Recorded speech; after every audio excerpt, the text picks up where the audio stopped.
Let's go ahead and start with this video's tutorial. We will be using an example to explain it better. I have a Raspberry Pi 4 which I have set up as a server by installing MySQL database. On MySQL itself, I've created a database called ESP_data that has a table called setting table.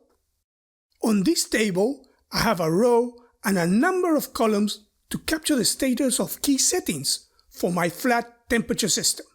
I have a column called CST_temp, which captures the value of my central heating temperature setting. This value can vary from 23 degrees to 18.5 degrees Celsius. The next column is called bed_door, and this captures the status of the bedroom door, which can be either open or closed. The final column is called bed_knob, and it captures the status of the bedroom radiator knob, which has a setting between 0 and 6. There are several ways to use the PHP pages to update these settings when needed. In this tutorial, we will be looking at using a form to select the latest updates and then submitting that form to another PHP page so it can make the changes on the database. The key thing we will be reviewing is how to ensure that the current table settings always appear as the first option of a dropdown. Let's look at our final working example of this. Here I have my form and the three settings we just reviewed. Let's go ahead and make some updates to each of them.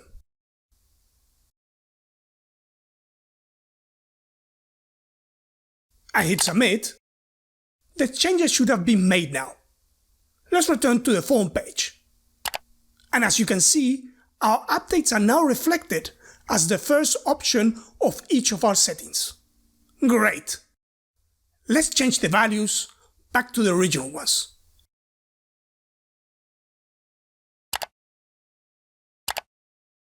To make it easier to explain the code, let's start with a simple example and build on it. Here, we only have the bedroom door setting. This is a binary variable since it only has two possible values. Let's look now at the code behind the two pages that will enable us to update the data.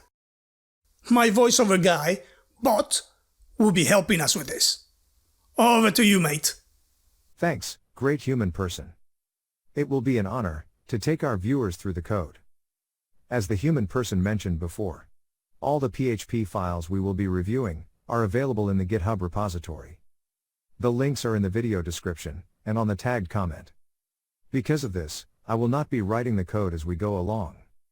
Instead, I will show the already written code and explain each relevant part. Let's start first with the PHP page where the setting form will be displayed, and the user can select new settings for which to submit an update. For our first example, this page is called setting form page_input1.php. As you can see here, for simplicity we are using an internal CSS style method. The CSS style sheet has been included via style tags in the head section of the page. These are the 7 selectors/classes styles, plus a hover, that we will be using in our PHP and JavaScript code. I will hide the style tag for now. Let's go to the body section of the page and look at our PHP script. First, we need to define my SQL database connection parameters. In my case, my database is called ESP_data. You will need to replace that with your own database name. Other parameters are pretty standard, but again replace as appropriate. We then in this section, establish a connection to the database, and display an error message on the screen if we are not able to connect. I then assign to a PHP variable called SQL1 a SQL text statement, which should retrieve the latest setting data from my table. In my case, I use the ID column to limit the results to one row. In this section, I run the SQL statement SQL1 on the database. For then to read the results for each of the result rows. In our case, we will only have one result row. I then assign a PHP variable called bed_door to its correspondent row column. Since the bedroom door is a binary variable, I will use an if statement to allocate the alternative value of our current setting to a PHP variable called bed_door2. So for example, if our current value is open, then the if statement will allocate to the bed_2 variable, the value closed. We close our PHP script, and move to a JavaScript code tag. In here, we will be transferring our PHP variables to a correspondent JavaScript variable. We will be doing this by echoing the PHP data directly to JavaScript. And in our case, since our bedroom door is a text variable, we will also need to include a JSON_encode function in the code. We are doing all this transfer, so we can use this data in our JavaScript form. Next we have a div tag container that is used to style the form we will be placing inside. In this case the CSS style name used is called container. Finally we get to the form tag section. We first declare the form method to be equal to post, as well as the action to be taken, as the PHP page name where we will be posting the data from the form. Inside the form tag, we will be defining the settings we will be displaying, as well as the drop-down values that are available to be selected. For this first example, we only have the bedroom door setting. We first define the text to be displayed before the select tag. In our case, it's bedroom door. Then in the select tag, we define the name of the variable that we will be posting for this selection. In our case for consistency, we will be using the same variable name, bed_door. Also, we define what CSS class we will be using for the options dropdown, in our case is called dropdoor class. We then do our first option tag. We start by hard coding the value that will be posted by the form, if this option is selected. In our case, we will be defining this value to be equal to same. We then define the correspondent value that will appear in the dropdown selection. Since we want to display our bed_door variable here, we will use a script tag. Inside the script tag we will call the document.write function for the bed_door variable. This will then display the variable's value in the dropdown. Then we do the second option tag. As per the first option, we start by hard coding the value that will be posted by the form if the option is selected. In this case, we will be defining this value to be equal to other. We then define the correspondent value that will appear second in the dropdown selection. For this second option this will be the bed_door2 variable. We use the same tag script and function as before, but by replacing the variable with the bed_door2 variable. Now that we have included our two options, we close our selection tag for the bedroom door setting. Next, we do an input tag, so we can have a button to click to submit the form when we have made our selection. We set the input tag type to submit, and the CSS class to sub. We complete the code by closing the form, and then the div container. Now that we have explained the PHP setting input page, let's look at the page that will be receiving the information posted by the form. In our first example, this PHP page is called setting_form_page_sub1.php. This is the page name that was defined as the action of the form. As per our first PHP page, we are using a style tag to include a CSS style sheet. In this page we have 3 class styles, plus a hover for the subclass. Let's go ahead and hide the style tag. And move to the body section of the page, where we find our PHP script. In here, we need to first allocate the form's posted values to a correspondent PHP variable. In our current example, we only posted one variable, called bed_door. For consistency, I will use the same variable name for PHP. Next, as per our previous input page, I will be using the same code to establish connection with my SQL database and retrieve the current settings for the bedroom door. The only difference here is that I will be adding an O in front of the variable name bed_door, to denote this to be the current setting table value. As you might remember, the bedroom door posted value was hard-coded to be either be equal to same if the first drop-down option was selected, or equal to other if the second option was selected. So here is the key part of the logic, for our bedroom door binary variable. We apply an if statement to the bed_door variable, to determine if its value is equal to same. If it is, then we know that we just need to allocate the current table value to the variable. But if not, then we need to change it to the alternative binary value.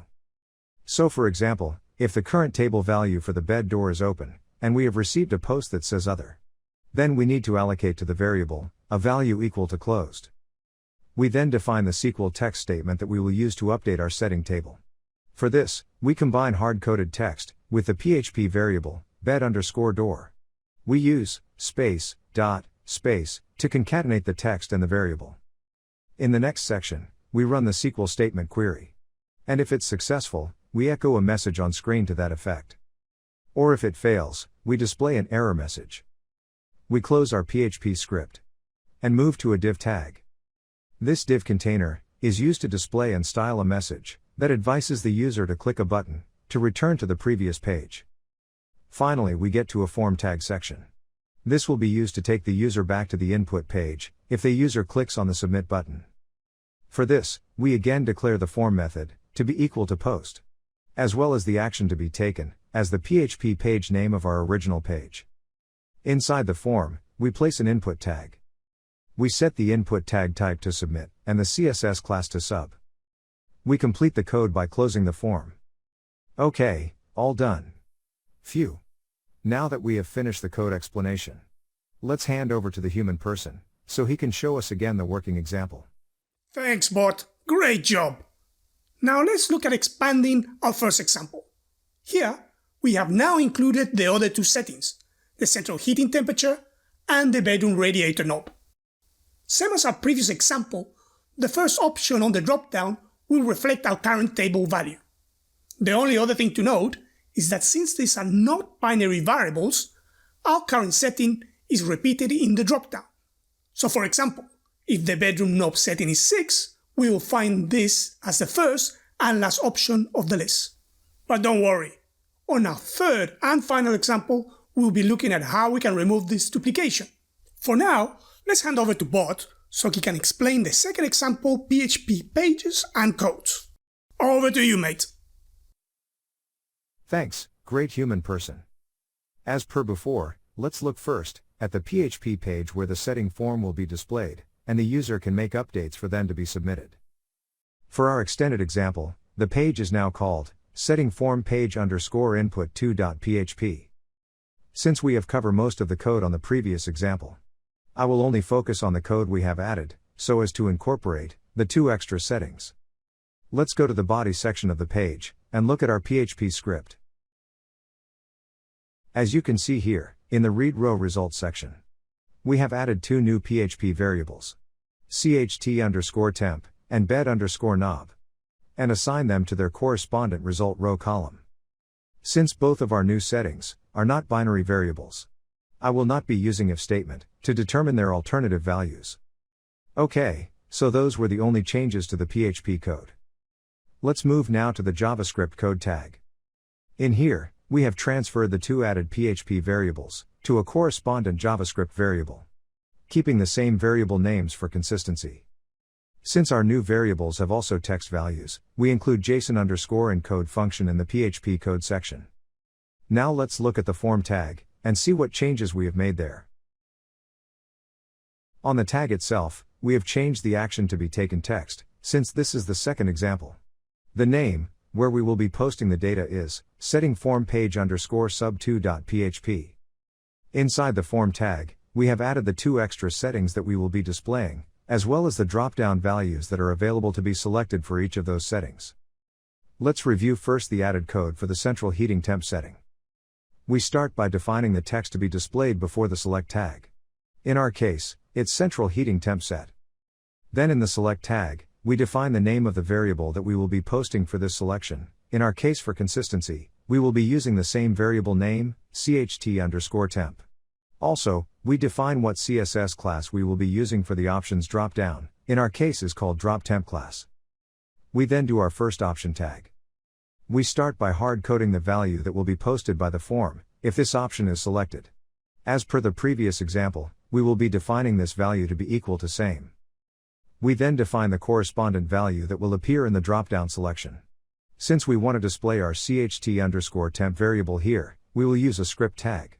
Inside the script tag we will call the document.write function for the cht_temp variable. This will then display the variable's value in the dropdown. Then we do the second option tag. We start by hard-coding the value that will be posted by the form, if the option is selected.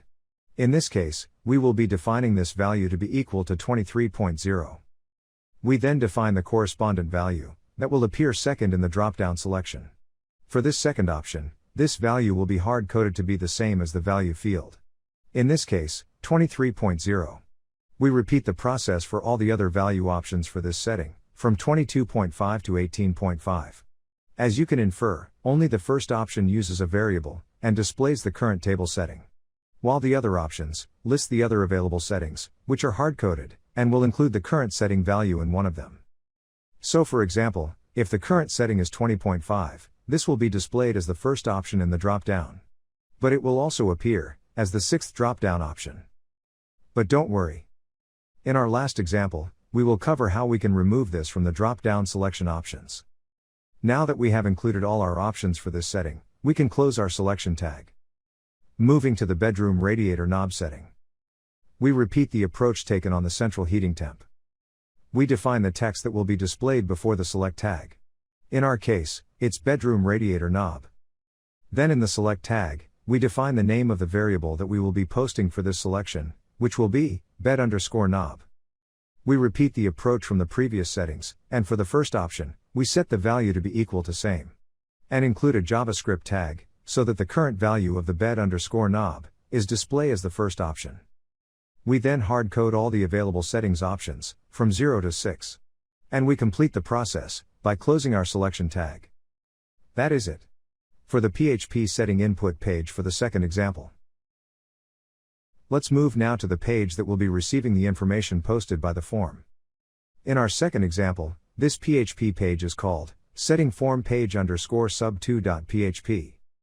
As per the previous page, we will only focus on the code that has been added from the first example.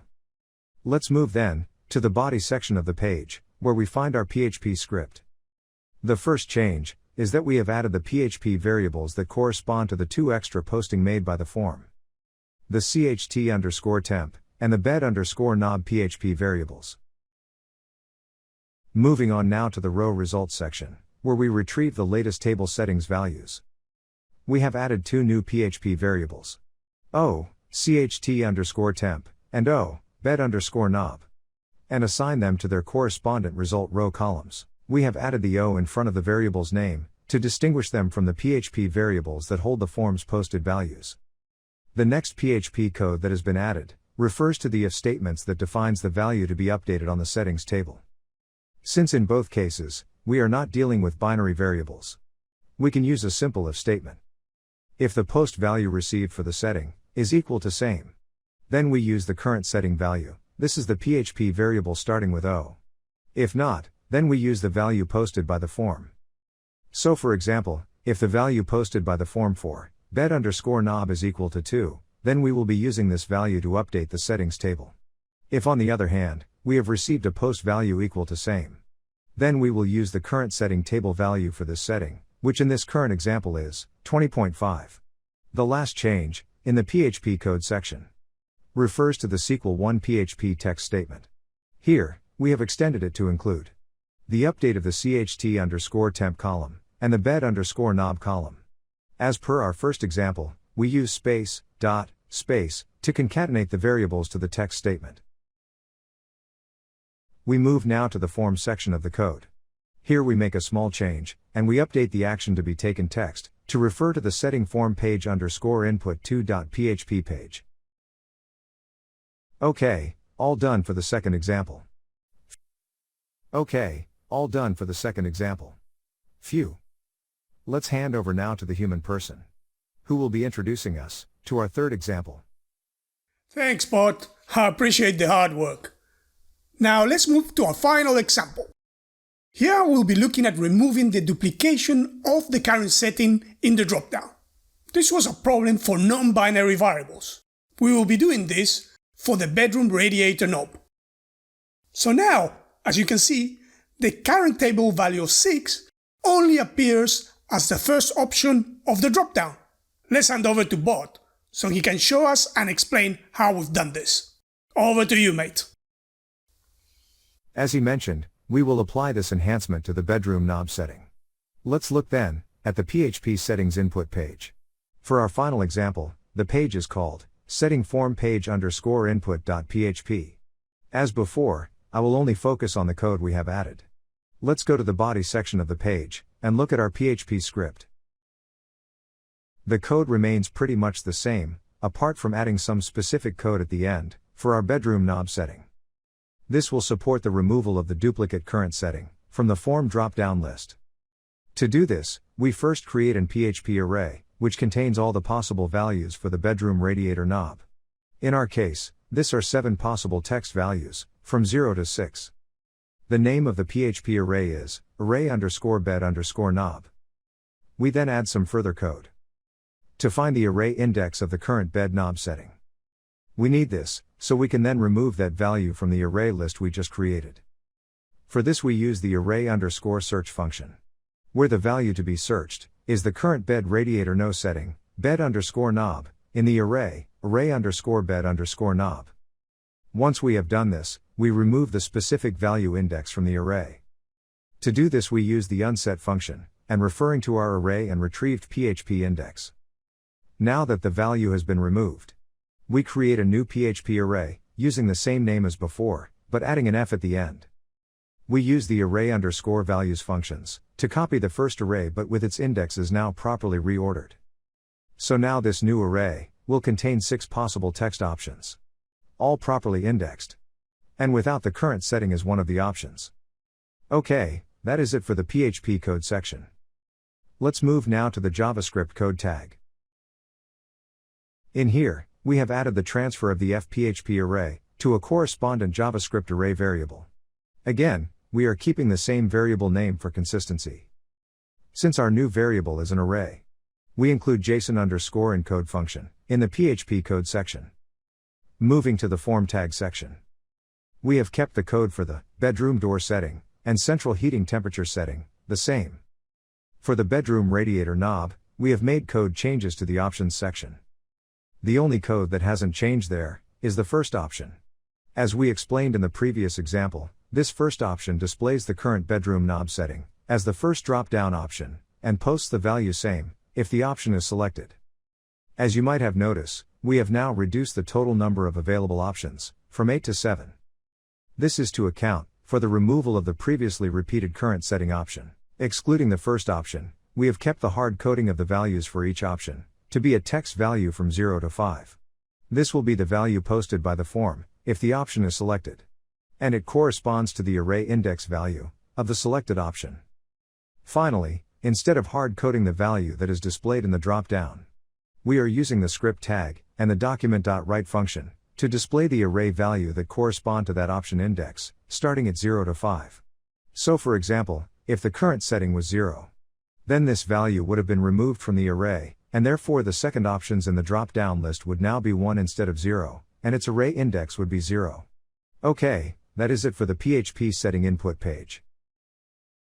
Let's move now to the page that will be receiving the information posted by the form. In our final example, this PHP page is called setting form page_sub.php. As per the previous page, we will only focus on the code that has been added from the last example. Let's move then to the body section of the page, where we find our PHP script.